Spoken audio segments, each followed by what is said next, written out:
सुदामा की जिद। सुदामा ने एक बार श्री कृष्ण से पूछा, कहना मैं आपकी माया के दर्शन करना चाहता हूँ, माया कैसी होती है।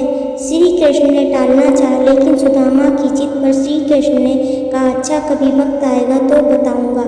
और फिर एक दिन श्री कृष्ण कहने लगे, सुदामा आओ गोमती में स्नान करने चले। दोनों गोमती के तट पर गए, वस्त्र उतारे, दोनों नदी में उतरे। श्री कृष्ण स्नान करके तट पर लौट आए, पीताम्बर पहनने लगे। सुदामा ने देखा कृष्ण तो तट पर चला गया है, मैं एक डुबकी और लगा लेता हूँ। और जैसे ही सुदामा ने डुबकी लगाई, भगवान ने उसे अपनी माया का दर्शन करा दिया।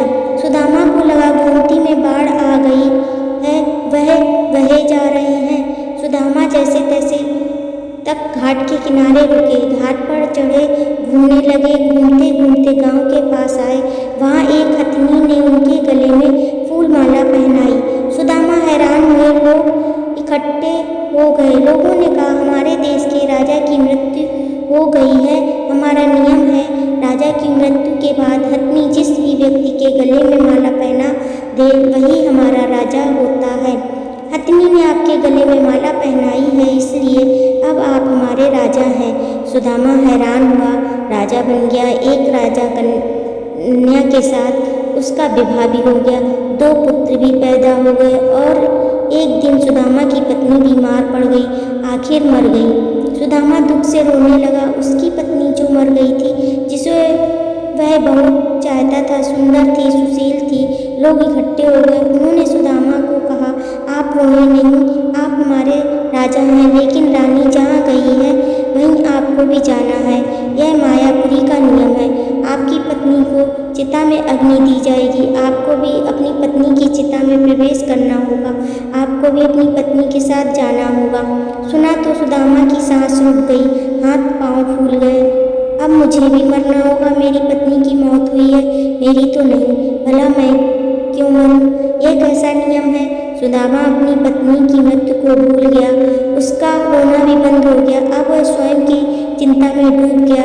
कहा भी, भाई मैं तो मायापुरी का वासी नहीं हूँ, मुझ पर आपकी नगरी का कानून लागू नहीं होता, मुझे क्यों जलना होगा?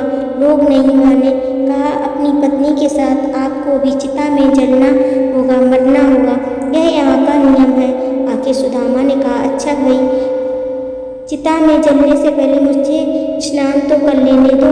लोग नहीं माने। फिर उन्होंने हथियारबंद लोगों की ड्यूटी लगा दी, सुदामा को स्नान करने दो, देखना कहीं भाग न जाए।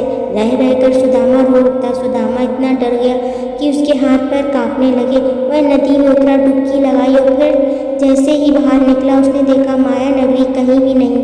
किनारे पर तो कृष्ण अभी अपने पीताम्बर ही पहन रहे थे और वह एक दुनिया घुमाया है, मौत के मुंह से बचकर निकला। सुदामा नदी से बाहर आए। सुदामा रोए जा रहा था। श्री कृष्ण हैरान हुए, सब कुछ जानते थे, फिर भी अनजान बनते हुए पूछा, सुदामा तुम रो क्यों रहे हो? सुदामा ने कहा, कृष्ण मैंने जो देखा वह सच था या जो मैं देख रहा हूँ?